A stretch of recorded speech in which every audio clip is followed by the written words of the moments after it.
여러분 기억하실지 모르겠는데 지난 주일 전에, 지난 주말이죠. 토요일 밤부터 눈이 또 징하게 온다는 날씨 예보가 있었어요. 전에도 얘기 드렸지만 저는 매주 한 목요일, 한 금요일 그때쯤부터는 정말로 일기예보를 하루에 몇 번씩 찾아보게 됩니다.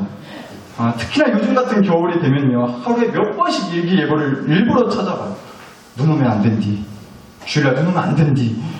근데 지난 주일에는요, 서해안 쪽에, 우리 쪽에 눈이 10cm, 많으면 10cm 넘게 온다, 이렇게 예보가 뜬 거예요.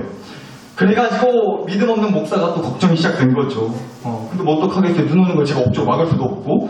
그래서 대신 목사답게 제가 기도를 했습니다. 정말 하나님 아시죠? 내일 주일이에요. 눈치 챙기셔야죠. 하나님, 내일 주일이라고요. 눈 많이 오면 우리 고객님들 또 마음의 유혹과 시험이 세게 옵니다. 하나님, 센스 있는 하나님, 알아서 눈이 오되 이쁘게 적당히만 내리고 눈이 쌓이지 않을 만큼만, 눈길에 미끄럽지 않을 만큼만 알아서 잘 해주실 거라고 믿어요. 하나님 화이팅 하고 그렇게 이제 기도를 했단 말이에요. 정말로 믿음으로. 그런데 그러고 나서 토요일 밤이 지나 주일날 새벽에 제가 일찍 이제 밖에 나와 봤는데, 지난 주일 기억하실지 모르겠어요. 눈이 저는 무슨 하룻밤 사이에 제가 강원도에 와 있는 줄 알았어요.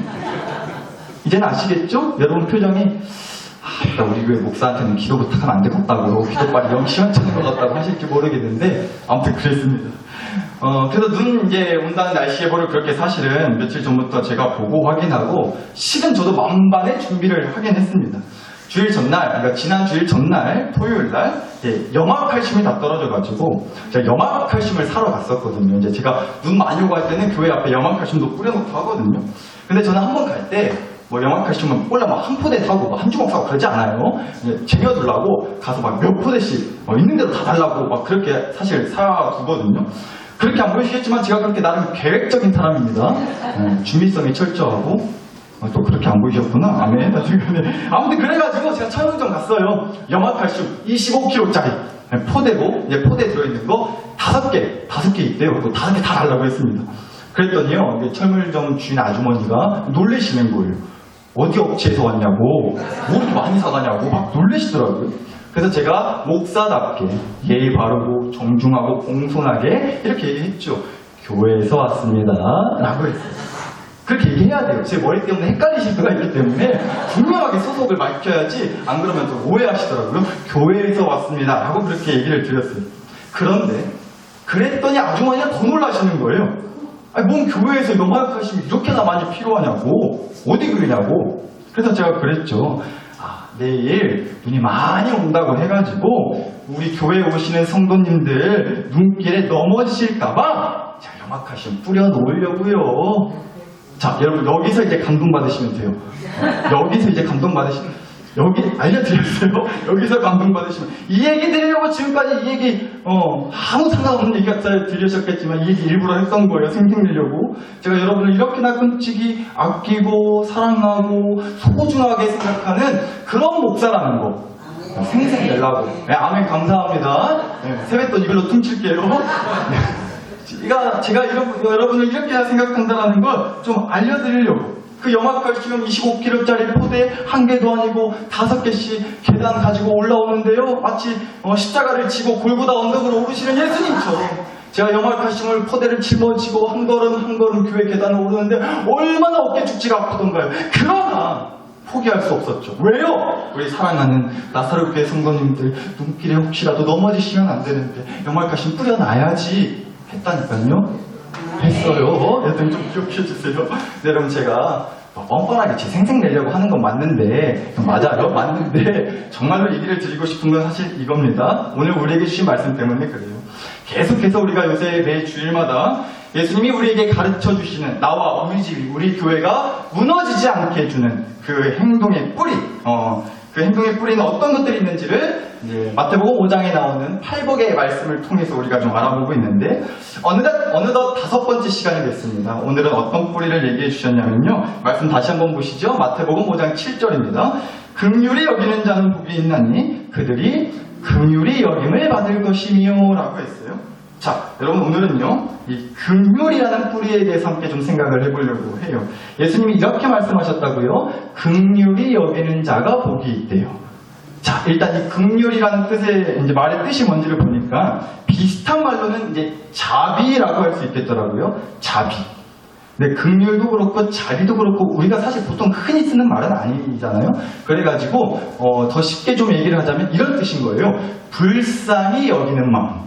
긍휼, 자비는요, 불쌍히 여기는 마음을 얘기하는 거예요. 그러니까 예수님이요, 남을 불쌍히 여겨요. 다른 사람을 불쌍히 여겨야 복을 받는다. 이렇게 말씀하셨다는 거죠. 자, 여러분 근데 우리 솔직해져 보자고요. 이 말씀, 솔직히 어떻게 쉽게 아멘이 좀 되세요? 남을 불쌍히 여겨라. 긍휼히 여겨라. 그래야 복 받는다. 어떻게 쉽게 아멘이 되시나요? 네, 감사합니다, 시사님. 근데 한 번밖에 아멘 안 하시잖아요. 보세요. 이렇게나 이 말씀 지키기 어렵다니까요. 여러분이 혹여라도 목사를 긍휼히, 불쌍히 여기셨다면 눈치껏 우리 집사님처럼 아멘을 해주실 법도 한데 아멘을 안 해주시잖아요. 이게 쉬운 게 아니라니까요. 남을 긍휼히, 불쌍히 여기는 게. 네, 여러분 제가 뭐 아멘 소리 듣고 싶어서 하는 얘기가 아니라 사실 저도 그렇고 우리 모두는 솔직히 그렇지 않냐는 거예요. 남을 긍휼히 여기고 남을 불쌍히 여기는 게 뭐 말처럼 쉬운가요? 솔직히 우리가 그럴 마음의 여유가 없지 않아요? 아니 누가 누구를 불쌍히 여겨요? 세상 제일 불쌍한 게 난데 그렇지 않아요? 아멘? 이건 아멘이시죠? 슬픈 아멘. 여튼 이건 아멘이실 것 같아요. 여러분 제가 이런 글을 봤어요. 교회 헌금에 대한 헌금 얘기 나옵니다. 교회 헌금에 대한 얘기를 하다가 누가 이렇게 얘기했다는 거예요. 아니 교회에서 말하기를 하나님한테 11조 헌금을 내라고 하던데 난 딴 건 몰라도 하나님한테 11조 헌금은 못하겠어라? 이렇게 얘기하더래요. 그래서 아니 왜 못하겠냐고 라고 물었더니 한다는 말이 이 사람이요. 아니 하나님이 나보다 부자잖아요. 또 이해 못하셨다. 아이고 그렇지? 네, 자 하나님이 나보다 부자니까 그 부자 하나님한테 내가 왜 돈을 줘야 되냐 이렇게 얘기했다는 거예요. 굉장히 지금 당황스럽습니다. 이거 웃으시라고 하는 얘기인데 무서워졌네요. 여튼간에 여러분 제가 좋은 핑계거리 하나 알려드렸습니다. 이런 거 알려주는 교회 없다니까요. 만약에 여러분 안에 솔직히 헌금 때문에 고민이 된다. 그러면 이렇게 하시면 된다는 거예요. 하나님이 나보다 부자다. 아멘. 속으로 아멘. 이런 거 속으로 아멘. 작게 아멘. 하나님이 나보다 부자다. 하나님이 나보다 잘 산다. 이러시면 돼요. 아셨죠? 이런 거 알려주는 교회 없습니다. 네, 여러분 제가 뭐 헌금 얘기라서 조심스럽긴 한데요. 이 얘기를 드린 진짜 이유는 뭐냐면 뭐 헌금을 하셔라 마셔라 얘기하려는 거 아니고 헌금은 믿음대로 하시던지 마시던지 하세요. 근데 여러분 제가 드리고 싶은 말의 요지는 이거라고요. 그만큼 내 신세가 붕하다는 얘기예요. 내가 힘들고 내가 부족하고 내가 아쉬운 처지에 누구를 생각할 수 있겠냐는 거예요. 근데 여러분 솔직히 그게 다 우리의 마음이지 않아요? 남을 긍휼히 여겨라?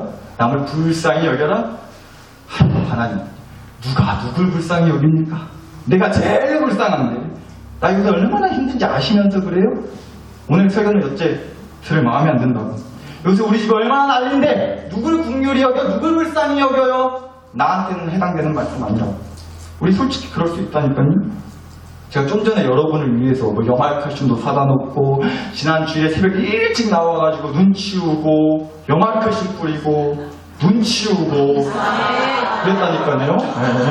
네. 별로 감동이 안 되시는 것 같아가지고 아무튼 여러분 제가요 물론 여러분을 진심으로 정말로 아끼고 사랑해가지고 여러분을 위해서 제가 목사로서 그래도 나름 신경을 쓴다고는 하는데 솔직히요 쉽지 않다니까요. 내가 아닌 남을 생각하고요 남을 위해서 무언가를 한다는 게 솔직히 쉬운 건 아니에요. 나도 힘들어 죽겠는데 나도 하기 싫고 나도 할 거 많은데 나도 힘들어서 나도 머리 아프고 막 진짜 온몸이 그냥 막 진짜 말이 안 나올 정도로 힘든데 우리가 누군가를 위해서 무언가를 한다는 건요 어쩌다 한두 번은 할 수 있겠죠. 그런데 늘 그렇게 살아간다는 건 솔직히 절대로 쉬운 일이 아니라는 얘기예요. 그래서 여러분 이 땅은요 이 세상은 그래서 이렇게 말을 하죠. 네 앞가림이나 잘하라고.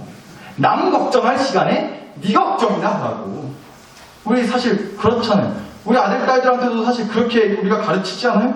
네 거부터 챙겨. 뭐 남을 생각하냐고. 남과 챙기지 말고 너부터 생각하라고. 네 거부터 챙겨야 된다고. 우리의 솔직한 모습이 그렇지 않냐는 거예요. 그리고 이게 이 땅을 살아가는 대부분의 사실 모든 사람들의 모습이지 않냐는 거죠. 여러분 누가 이런 말도 했더라고요. 남한테는 별일 아닌 일이 나한테는 세상 가장 큰 일이라는 거예요. 그쵸? 남한테는 하나 별일 아닌 일일 수도 있겠지만 나한테는 그 일이 세상 가장 큰 일이 될 수 있다니까요.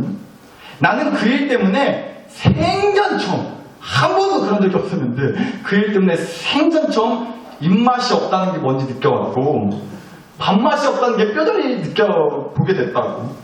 그렇잖아요. 어지간한 일에도 밥은 잘 넘어갔는데 어찌 이번 일은 정말 입맛이 없고 밥이 입에 안 넘어갈 정도로 너무 힘들더라고요. 우리 그런 일을 겪게 된다니까요. 근데 이렇게 나한테는요, 정말 그 일이 밥맛이 뚝 떨어질 정도로 정말로 식음을 전폐한다고 하죠. 온몸에 기운이 기력이 하나 없이 그냥 정말 신음밖에 안 나오는, 한숨밖에 안 나오는 세상 가장 큰 일이라도요, 나한테는. 그런데 남한테는요, 그 일이 뭐 큰 일 갖고 그러냐고, 누가 그렇게 오바를 했었냐고, 별것도 아닌 일 갖고. 남한테는, 남들이 봤을 때는 아주 그냥 그렇게 내 속을 박박 긁어댈 정도로 아무 일도 아닌 것처럼 취급한다니까요. 그러니까 나한테는 세상 가장 큰 일이어도 남한테는 별일 아닐 수 있다는 말은요. 그러니까 사람들이요, 내 일에 그닥 관심이 없다는 얘기예요. 내 아픔에, 내 상처에, 내 눈물에 딱히 신경을 안 쓴다고요, 사람들이. 한마디로 이 땅은요, 긍휼이 없는 세상이에요. 그만큼 긍휼을 찾기가 쉽지 않은 세상이라고요. 각자 먹기 살기 바쁘고요. 각자 자기 인생 챙기기 바쁘단 말이죠. 우리도 그렇고요. 여러분, 저는 늘 얘기 드립니다. 늘 얘기 드리지만 늘 여러분 고객 중심이기 때문에 그 마음이 100번 1000번 이해가 가요. 그래서 대놓고 무턱대고 그냥 여러분한테 우리 긍휼하게 삽시다. 그래야 복 받습니다. 이런 얘기 못 하겠다니까요. 아니 저부터도 그렇다니까요. 긍휼하게 사는 거, 내가 아닌 남을 먼저 생각하는 거, 저부터도 솔직히 잘 못해요. 그거 진짜 쉽지 않습니다. 그렇죠. 여러분 성경 말씀에 보면 긍휼한 사람의 대표적인 모델, 모범, 예라고 들 수 있을 법한 사람의 이야기가 아마 이 말씀이지 않겠는가 싶더라고요. 말씀 좀 보실게요. 누가복음 10장 20절에서 24절 제가 쭉 읽어드려 볼게요. 예수께서 대답하여 이르시되 어떤 사람이 예루살렘에서 여리고로 내려가다가 강도를 만나매 강도들이 그 옷을 벗기고 때려 거의 죽은 것을 버리고 갔더라. 마침 한 제사장이 그 길로 내려가다가 그를 보고 피하여 지나가고 또 이와 같이 한 레위인도 그곳에 이르러 그를 보고 피하여 지나가되 어떤 사마리아 사람은 여행하는 중 거기 이르러 그를 보고 뭐예요? 불쌍히 여겨 가까이 가서 기름과 포도주를 그 상처에 붓고 싸매고 자기 짐승에 태워 주막으로 데리고 가서 돌보아줬다라는 말씀 나옵니다. 그러니까 어떤 사람이 길에서 강도를 만나가지고 가진 거 다 털리고 두들겨 맞고 그렇게 길바닥에 쓰러져 있었다라는 얘기예요. 근데 제사장이나 레위인이라고 하는 사람들은요, 그렇게 쓰러져 있는 사람을 보고도 어떻게 했다고요? 그를 보고 피하여 지나갔다고 하잖아요. 그런데 사마리아라고 하는 곳에 사는 사람은요, 어떻게 했다고요? 그를 보고 불쌍히 여겼대요. 오늘 주신 말씀대로 얘기하면 긍휼히 여겼다는 거예요. 가던 길을 멈추고 그 불쌍히 여기는 마음으로 그 사람을 상처를 치료해주고 데리고 가서 먹여주고 재워주고 돌봐줬다. 이런 얘기인 거죠. 근데 여러분, 우리 솔직해져 보자니까요. 이거 쉬운 일인가요? 이거 쉬운 일이에요? 생판 모르는 남이에요. 내 가족 일도 아니고 내 일도 아니에요. 내 새끼 일도 아니고. 근데 이럴 수 있어요? 괜찮냐고 물어봐줄 수는 있을지 모르겠지만 치료해주고 먹여주고 데리고 와서 뭔 일 당할지 모르는데 그 사람이 어떤 사람인 줄 알고요. 요새같이 위험한 세상에 여튼 우리가 정말 쉽지 않은 일일 수 있다고요. 물론 여러분은 우리 나사렛 교회 식구 여러분들은 얼굴도 이쁜데 마음씨도 이쁘신 분들이라 충분히 그러실 수는 있죠. 라고 얘기는 해야겠죠. 근데 우리 그렇게 하기가 쉽지 않다라는 거예요. 여러분 제가 전에도 이 얘기 한번 드렸었는데 어쩔 수 없이 한번 또 드리는 겁니다. 어쩔 수 없이요. 전에도 한번 드렸는데 오늘 설교랑 딱 맞는 얘기라 가지고 한 번만 더 드릴게요. 제가 한 번은 저기 아산면에 있는 편의점 앞에 이제 제 차를 세워놓고 사러 잠깐 이제 들어갔다 나오는데 제 차 주변에 어떤 할머니 한 분께서 제 차를 어슬렁어슬렁 제 창문을 막 이렇게 두제다 보시면서 서 계시더라고요. 그래서 무슨 일이시냐고 여쭤봤더니 자기 좀 태워줄 수 없겠냐고 하시더라고요. 그 할머니가.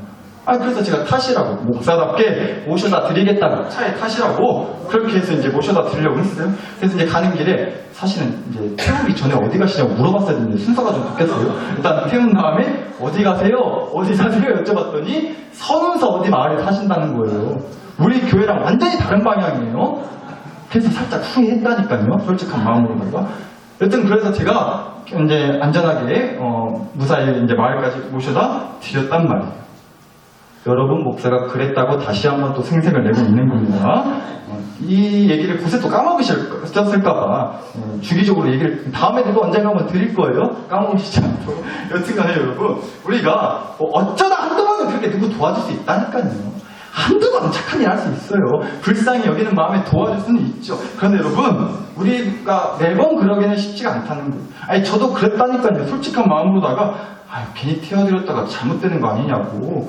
요새 헌치 위험한 세상이에요. 아니, 좋은 마음으로 옥사스럽게 착한 일 한번 하려 했다가 괜히 또 뭐 잘못 엮여가지고 뭔 일 당하는 거 아닌가. 요새는 기껏 착한 일 하고 나서도요 억울하게 욕먹고요 억울하게 나쁜 사람 취급받는 그런 세상이어가지고 좋은 일 한번 하려 했다가 괜히 안 좋은 일에 휘말리고 휘둘리고 혼자 독박 쓰고 그럴 수 있는 세상이라니까요.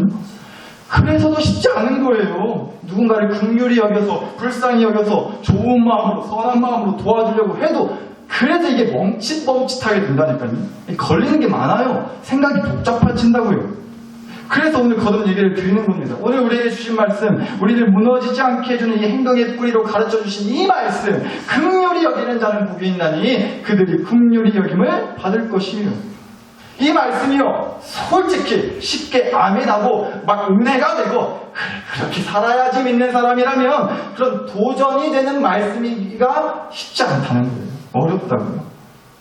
그래서 저도 이런 말씀 가지고 설교하려면요, 솔직히 죽겠어요. 오늘 같은 날은 솔직히 정말 솔직한 마음으로 그랬어요. 그냥 내일 모레 설날이기도 하니까 아까 세배를 하긴 했지만 세배하고 세뱃돈이나 끝나고 받고 그렇게 은혜롭게 기분 좋게 끝냈으면 참 좋겠다. 저만 그렇게 생각했다고요. 그만 얘기할게요. 세뱃돈. 여튼간에 참 쉽지 않은 말씀이에요. 설교하기도 사실 저부터도 부담스럽고 참 꺼려지는 말씀이기도 합니다. 솔직히. 근데 그래서 설교하기 싫어서 안 하려고 했다가 말씀 또 보고 또 보고 또 보고 나니 이 말씀이요 좀 다르게 보이더라고요. 이 말씀이 좀 다르게 오히려 더 선명하게 진하게 제 안에 다가왔습니다.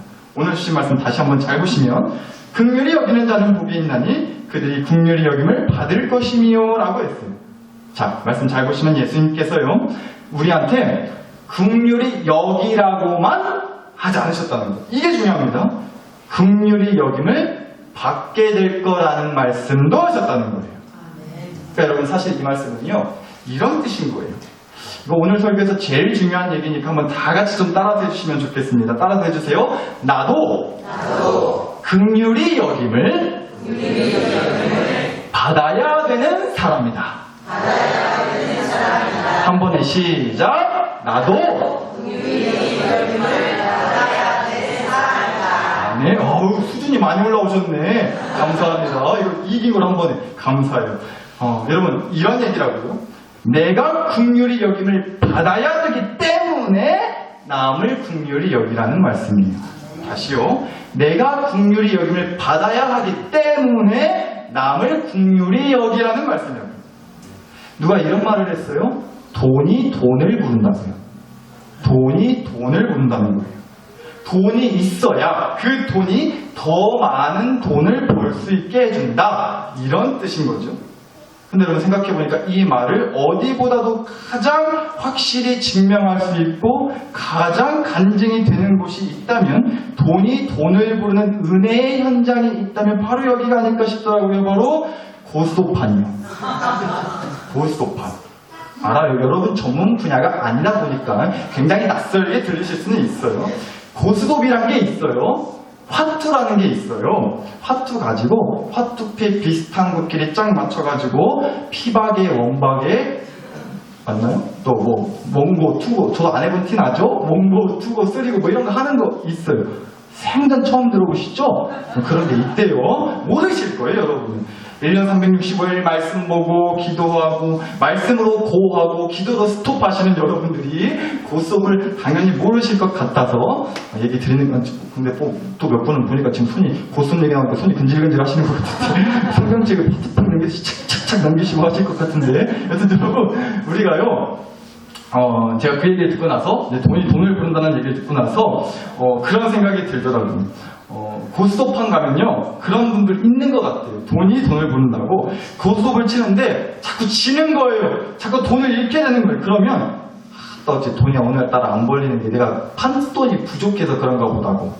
판돈이라는 게 있어요. 전문 용어 나와서 모르실 수 있는데. 그래서 어디서 돈을 더 가져오고 빌려오고 막 그마저도 안 되면 뭐 땅 팔고 집 팔고 뭐 그냥 사채 쓰고 그러다 폐가망신하는 거죠. 그러니까 딴 건 안 돼도 딴 것도 안 되지만 도박도 절대 하시면 안 됩니다. 이제 이 얘기 꼭 드리고 싶었어요. 도박하시면 안 돼요. 정 도박하고 싶어서 손이 근질근질거린다 하시는 분들은 목사한테 전화 때리세요. 같이 윷놀이 한판 해드리려니까. 아무튼 여튼 이 얘기 드리고요. 여튼간에 이게 적절한 얘기는 아닐 수 있겠지만 의미를 놓고 보면 딱 맞는 얘기일 수 있다는 겁니다. 돈이 돈을 부른다고. 돈이 많아야 그 돈을 통해서 더 많은 돈을 벌 수가 있다는 얘기예요. 어떻게 보면 맞는 얘기일 수도 있죠. 근데 저는 그것보다도 우리가 이렇게 한번 생각해 보자라는 겁니다. 마찬가지로 긍휼이 긍휼을 부른다는 거예요. 긍휼이 긍휼을 부른다는 거예요. 내 안에 긍휼이 여김을 필요로 하는 마음이 있어야 그래야 남을 긍휼히 여기는 마음이 생긴다는 거예요. 내 안에 긍휼히 여김을 필요로 하는 마음이 있어야 그래야 남을 긍휼히 여기는 마음이 생기는 거예요.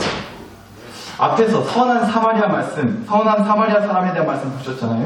길에서 강도 만나고 죽을 듯이 맞아서 길에 쓰러져 있던 사람이 있었는데 남들은 다 그냥 보고서도 그냥 지나갔다는 말이에요. 그런데 사마리아 사람만 그 사람을 불쌍히 여기고 도와줬다고 했잖아요.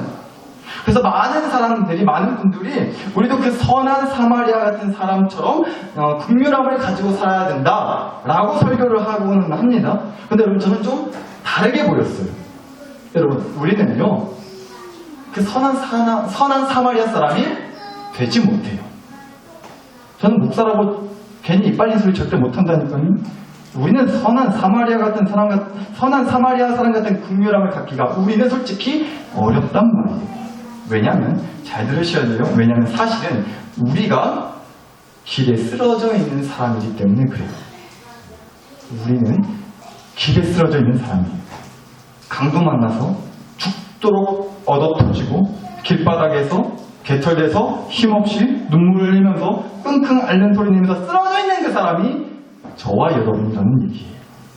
우리도 사실 그렇잖아요. 이 세상에서 도둑 맞은 것만 같고 온갖 말로 행동으로 두들겨 맞아서 온 몸과 마음과 영혼의 상처가 피딱지가 눈물이 가득한 채 힘없이 쓰러져 있을 때가 많잖아요. 우리가.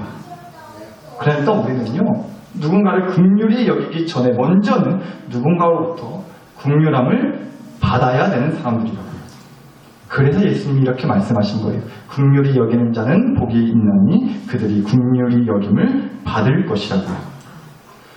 돈을 부르는지는 솔직히 잘 모르겠어요. 그만큼 돈이 많이 있어 본 적이 없어가지고 돈을 부를 만큼의 돈이 있어 본 적이 없어서 돈이 돈을 부르는지는 제가 자신할 수 없겠는데 그러나 이건 제가 자신할 수 있습니다. 이건 확실하게 말씀드릴 수 있어요.